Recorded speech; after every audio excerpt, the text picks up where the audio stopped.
Hello everyone, good morning to all of you and welcome to once again my YouTube channel logic पाठशाला। आज के इस video में हम पढ़ेंगे 9 जुलाई 2020 की इंपॉर्टेंट करंट अफेयर्स के क्वेश्चंस। वीडियो का पीडीएफ फाइल का लिंक आपको टेलीग्राम ग्रुप से मिलेगा एंड जो लोग टेलीग्राम ग्रुप ज्वाइन करना चाहते हैं वीडियो के डिस्क्रिप्शन में एक लिंक प्रोवाइड होगा, वहाँ से आप टेलीग्राम ग्रुप को ज्वाइन कर सकती हैं। तो वहाँ पर आपको क्विज भी कराई जाती हैं, वीडियो की नोटिफिकेशन आपको वहाँ से प्रोवाइड हो जाती है एंड वहाँ पर आपको हर वीडियो का पीडीएफ फाइल का लिंक भी प्रोवाइड होता है।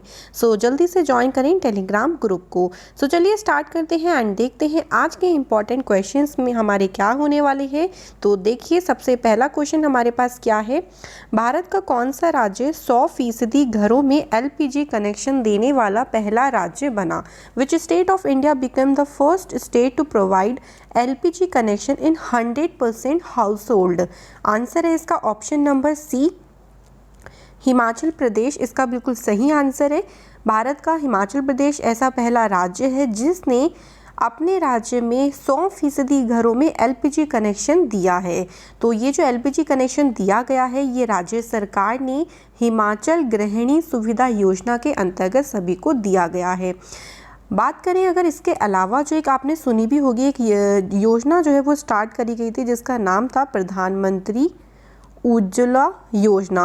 ये योजना शुरू ही इसलिए करी गई थी कि जो गरीब परिवार हैं उनको मुफ्त में एलपीजी कनेक्शन जो है वो दिए जाएंगे। इस योजना के तहत जो है वो गैस कनेक्शन मुहैया करवाया गया था और इसके अलावा जो कुछ परिवार जो रह गए थे एलपीजी कनेक्शन से उनको हिमाचल गृहिणी योजना के अंतर्गत मुफ्त में गैस कनेक्शन दिए गए हैं। तो दोनों योजनाओं का जो है वो इस्तेमाल करके हिमाचल प्रदेश ऐसा पहला राज्य बन गया है जिसने 100% घरों में, मतलब ओवरऑल अगर बात करें मोस्ट ऑफ सभी ही घरों में एलपीजी कनेक्शन जो है वो दे दिया है। तो आंसर ध्यान रखना, इम्पॉर्टेंट क्वेश्चन है बहुत। हिमाचल प्रदेश की बात करें तो कैपिटल हिमाचल प्रदेश की है शिमला। हिमाचल प्रदेश के सीएम का नाम है जयराम ठाकुर और हिमाचल प्रदेश के गवर्नर का नाम है बंडारू दत्तात्रेय। तो ये तो बार बार आपको मैं बताती ही रहती हूँ क्योंकि ये चीज़ें भी इम्पॉर्टेंट बनती हैं कि हमारे जितने भी स्टेट्स हैं उनकी कैपिटल क्या है, सीएम क्या है और गवर्नर क्या है। ठीक है, तो ध्यान रहेगा। फर्स्ट क्वेश्चन क्लियर है, आंसर है option C Himachal Pradesh. Move on करते हैं सेकंड क्वेश्चन की तरफ जिसमें पूछा गया है F1 ऑस्ट्रेलियन ग्रैंड प्रिक्स 2020 खिताब किसने जीता है? Who won the F1 Australian grand prix 2020 title? तो आंसर है ऑप्शन बी, वॉल्टेरी बोटास इनका नाम है। इन्होंने ही हाल ही में 2020 का F1 ऑस्ट्रेलियन ग्रैंड प्रिक्स का खिताब जीता है। बात करें जो ये F1 ऑस्ट्रेलियन ग्रैंड प्रिक्स है ये है क्या? तो ये फार्मूला 1 सीज़न की रेस है। ठीक है, एक तरीके का ये रेस है जो आप कह दीजिए कंपटीशन गेम्स वगैरह होते हैं, तो रेसिंग का ये जो है वो कंपटीशन है और इसमें ये जो खिताब है ये दिया जाता है। जो वॉल्टेरी बोटास हैं ये फिनलैंड देश के रहने वाले हैं। तो क्वेश्चन तो ये भी पूछा जा सकता है कि भाई जो ये F1 ऑस्ट्रेलियन ग्रैंड प्रिक्स जीते हैं ये किस देश के हैं? तो ऐसे भी क्वेश्चन बन सकता है, तो ध्यान रखना है फिनलैंड देश के हैं। इसके अलावा फरारी के जो रेसर चार्ल्स हैं, ठीक है, एक और नाम ध्यान रखना, मतलब सेकंड नंबर पर कौन है मैं ये बता रही हूँ। सेकंड नंबर पर जो आए हैं वो फरारी के हैं रेसर चार्ल्स लेक्लर, यहाँ पे नाम लिखा भी है चार्ल्स लेक्लर, ये दूसरे स्थान पर रहे हैं। पहले स्थान पर तो वॉल्टेरी बोटास रही हैं, मर्सिडीज़ के रेसर हैं। ठीक है, मर्सिडीज़ के रेसर हैं फर्स्ट पोजीशन पर। सेकंड पोजीशन पर रहे हैं फरारी के रेसर चार्ल्स लेक्लर। तो दोनों का नाम ध्यान रखना है। ठीक है, इंपॉर्टेंट क्वेश्चन बन सकता है एग्जाम के लिए। तो आंसर है इसका option number B. Third question देखिए हमारे पास पूछा गया है किस बैंक में लोन का इंटरेस्ट अप्रूवल देने के लिए लोन इन सेकंड्स सेवा लॉन्च की है? Which bank launched the loan in seconds service to provide instant approval of loan? तो भाई कौन से बैंक ने जो है वो इसे शुरू किया है?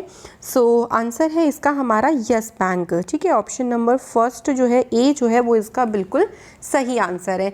यस बैंक के द्वारा जो है वो इस सुविधा को लॉन्च किया गया जिसका नाम है लोन इन सेकंड्स। अब ये है क्या? तो लोन इन सेकंड्स के थ्रू क्या कर सकते हैं, जितने भी यस बैंक के जो खाता धारक हैं वो बिना किसी दस्तावेज के लोन ले सकते हैं। मतलब जब आप पहले लोन लेते थे तो आपको बहुत सारे डॉक्यूमेंट्स का जो काम होता था वो पूरा करना पड़ता था, तो कभी कभी जो होता था अप्रूवल लेने में बहुत टाइम लग जाता था या फिर मिलता भी नहीं था। तो यस बैंक ने अपने जो ग्राहक हैं उनकी वित्तीय ज़रूरतों को पूरा करने के लिए कागज रहित तरीके से ऋण प्रदान करने की जो है सुविधा लॉन्च की है। अब बात करें अगर यस बैंक की, तो देखिए यस बैंक की जो स्थापना हुई थी वो 2004 में हुई थी। इसका जो हेडक्वार्टर है यस बैंक का ये मुंबई में है और वर्तमान में यस बैंक के सीईओ का नाम है प्रशांत कुमार। सो क्लियर है, ये सब ध्यान रहेगा। इसके साथ साथ बाकी ऑप्शन को यहाँ पर मैं डिस्कस कर देती हूँ क्योंकि ये इंपॉर्टेंट हो सकते हैं एग्जाम के लिए। तो अगर बात करें HDFC की, फुल फॉर्म इसकी है housing development finance corporation. HDFC की स्थापना हुई थी 1994 में। इसका हेडक्वार्टर भी कहाँ है, मुंबई में है और वर्तमान में HDFC के जो CEO हैं उनका नाम है आदित्य पुरी। ठीक है, ये तो हो गए HDFC के बाद। इसके बाद करते हैं PNB की। PNB यानी पंजाब नेशनल बैंक, इसकी स्थापना हुई थी PNB की 1894 में और PNB का जो हेडक्वार्टर है वो न्यू दिल्ली में है। इसके अलावा PNB के जो CEO हैं वर्तमान में उनका नाम है मल्लिकार्जुन राव। ठीक है, ये हैं PNB के CEO, याद रहेगा। अब अगला बात करते हैं SBI यानी स्टेट बैंक ऑफ इंडिया। इसकी स्थापना हुई थी 1 जुलाई 1955 को। इसका हेडक्वार्टर मुंबई में है और वर्तमान में SBI के जो चेयरपर्सन है उनका नाम है रजनीश कुमार। ठीक है, तो ये सारी ही इन्फॉर्मेशन इसलिए इम्पॉर्टेंट है क्योंकि कभी भी एग्ज़ाम में पूछ लेते हैं, तो ये सारे बैंकों का आप ध्यान रखें। बाकी जो थर्ड क्वेश्चन था उसका आंसर जो था वो ऑप्शन नंबर A है। नेक्स्ट क्वेश्चन देखिए, फोर्थ क्वेश्चन में पूछा गया है किस देश ने अपना पहला OFAC 16 स्पाई सैटेलाइट सफलतापूर्वक लॉन्च किया है। सैटेलाइट का नाम ध्यान रखना, OFAC 60 जो है वो सैटेलाइट का नाम है। तो किस देश ने लॉन्च किया है सफलतापूर्वक, आंसर है ऑप्शन नंबर D। इजराइल ने अभी ही हाल ही में OFAC 16 जो है वो लॉन्च किया है। OFAC 16 जो है एक स्पाई सैटेलाइट है जिसे श्रवित रॉकेट के ज़रिए, रॉकेट का नाम भी ध्यान रखना, श्रवित रॉकेट के ज़रिए जो है वो अंतरिक्ष में भेजा गया है। ये एक इजरायली जासूसी उपग्रह है, इसलिए इसका नाम ही यहाँ पे देख सकते हैं, स्पाई मतलब जासूसी। तो ये एक जासूसी उपग्रह है जो कि जिससे पहले 2016 में OFAC 11 भेजा गया था, बिल्कुल उसी तरीके से ये OFAC 16 जो है वो काम करेगा। ठीक है, क्लियर है। तो इजराइल ने इसको जो है वो सफलतापूर्वक हाल ही में लॉन्च किया है। आंसर है इसका option number D। Next question पे चलते हैं भाई। फिफ्थ क्वेश्चन देखते हैं कौन सा है। तो fifth question book and author से है, जिसमें पूछा है कि बुक का नाम आपको देखिए दिया हुआ है getting competitive a practitioners guide for India. इस बुक के लेखक कौन है या फिर इस बुक के ऑथर कौन है, ये पूछा है। तो आंसर है ऑप्शन B, RC भार्गव जो है वो इस बुक के ऑथर है। इस बुक को उन्होंने हॉपर कॉलिंस इंडिया द्वारा प्रकाशित किया है। इस बुक में स्पेशली बताया गया है भारत को जो औद्योगिक देश है उसको बनाने के लिए सुझाव दिए गए हैं और इसके साथ साथ भारत अपनी राजनीतिक व्यवस्था, न्यायपालिका में क्या क्या सुधार कर सकता है इसके बारे में भी इसे बताया गया है। तो ये लिखी है बुक RC भार्गव ने। जो RC भार्गव है वो वर्तमान में मारुति सुजुकी कंपनी के अध्यक्ष हैं और इसके साथ साथ नीति निर्माता और प्रमुख उद्योगपति भी ये हैं, ध्यान रहेगा। बाकी आप ध्यान रखना बुक के ऑथर कौन है, RC भार्गव। नेक्स्ट हमारे पास सिक्स्थ क्वेश्चन है। सिक्स क्वेश्चन में पूछा है किस राज्य की सरकार ने बुनकरों के लिए नेकारा समन योजना शुरू की है। In which state government has introduced Nekara Samman Yojana for viewers. तो आंसर है इसका ऑप्शन नंबर A, कर्नाटक सरकार के द्वारा इसे शुरू किया गया है। जो बुनकर से मतलब जो रेशम, कपास, इन सब चीज़ों का उपयोग करते हैं ना, जो हथकरघा वाला जो उद्योग है उसको सपोर्ट करने के लिए कर्नाटक की गवर्नमेंट ने जो है वो इस योजना को शुरू किया है। इस योजना के तहत क्या होगा, तो देखिए इस योजना के तहत उनको कुछ राशि मुहैया करवाई जाएगी जिसके ज़रिए वो अपना जो काम है उसको आगे बढ़ा सकते हैं। तो अगर बात करें हथकरघा बुनकरों को लगभग मतलब जो बुनकर हैं उनको बैंक के थ्रू जो है वो 2000 रुपये की राशि मुहैया करवाई जाएगी। इसके अलावा जो श्रमिक हैं जो पावरलूम क्षेत्र में काम करते हैं उनको 1000 रुपये की राशि दी जाएगी। तो इससे उन्हें काफ़ी ज़्यादा हेल्प मिलेगी अपने काम को स्टार्ट करने में या फिर आप कह लीजिए अपने काम को आगे बढ़ाने के लिए। तो कर्नाटक की गवर्नमेंट ने इसे शुरू किया है। बात तो कर्नाटक की है तो इसकी राजधानी कर्नाटक की राजधानी बेंगलुरु है। कर्नाटक के सीएम का नाम है BS येदियुरप्पा और कर्नाटक के गवर्नर का नाम है वजुभाई वाला। ठीक है, ध्यान रहेगा, साथ ही साथ ये भी ध्यान रखें। सो मूव ऑन करते हैं 7th क्वेश्चन की तरफ। एंड क्वेश्चन में हमसे पूछा गया है किस राज्य के मुख्यमंत्री ने डॉक्यूमेंट स्कैनिंग ऐप जिसका नाम है सेल्फ स्कैन इसको लॉन्च किया है। Which states chief minister has launch the document scanning app self scan. ये जो लॉन्च किया है ये पश्चिम बंगाल की सरकार ने इस एप्लीकेशन को लॉन्च की है। अब बात करें पश्चिम बंगाल की जो एप्लीकेशन लॉन्च की है इसका मतलब क्या है। देखिए, जब आप अपने डॉक्यूमेंट्स वगैरह को स्कैन करते हो तो उसके लिए एक स्कैनर आप डाउनलोड करते हो फ़ोन में। तो अब चाइना के काफ़ी सारे एप्लीकेशन को बंद कर दिया है और भारत ने एक नई चीज़ शुरू करी है आत्मनिर्भर, यानी जो भी चीज़ें आप यूज़ करो वो अपने ही देश की यूज़ करो। तो इसके लिए भी ये जो एप्लीकेशन है सेल्फ स्कैन, इसके लिए आप अपने डॉक्यूमेंट्स को स्कैन कर सकते हो। पूरी तरीके से ऐड फ्री है, यानी इसमें कोई ऐड नहीं आएगा बीच में। और इस मोबाइल एप्लीकेशन में आपको पंजीकरण करने की भी यानी रजिस्ट्रेशन करने की भी आवश्यकता नहीं होगी। तो इसे ही पश्चिम बंगाल की मुख्यमंत्री ममता बनर्जी ने हाल ही में लॉन्च किया है। तो काफ़ी अच्छी एप्लीकेशन, आप इसे प्ले स्टोर से डाउनलोड कर सकते हैं। अब बात करें पश्चिम बंगाल की, तो पश्चिम बंगाल की राजधानी है कोलकाता। पश्चिम बंगाल की सीएम का नाम है ममता बनर्जी और पश्चिम बंगाल के गवर्नर का नाम है जगदीप धनखड़। ठीक है, याद रहेगा, जगदीप धनखड़ ये है पश्चिम बंगाल के गवर्नर। सो इम्पॉर्टेंट क्वेश्चन है, आंसर है इसका ऑप्शन नंबर बी। सो 8th क्वेश्चन देखिए, 8th क्वेश्चन पे आ जाते हैं। सो 8th क्वेश्चन में पूछा है अंतर्राष्ट्रीय वित्तीय सेवा केंद्र प्राधिकरण के चेयरमैन कौन बने हैं। Who has become the chairman of International Financial Services Centre Authority. So answer is option number B, Jayanti Srinivas, जो कि 1983 बैच के IAS अधिकारी हैं। इन्हें हाल ही में अंतर्राष्ट्रीय वित्तीय सेवा केंद्र प्राधिकरण का चेयरमैन बनाया गया। अगले 3 सालों के लिए उन्हें नियुक्त किया गया है। ये जो प्राधिकरण है इसमें केंद्र सरकार के 2 सदस्य होते हैं और एक पूर्णकालिक सदस्य भी होता है जिसे RBI, IRDAI, SEBI के द्वारा नामित किया जाता है। सो क्लियर है, 8th क्वेश्चन का हमारा आंसर कौन सा है, बी, ऑप्शन नंबर बी।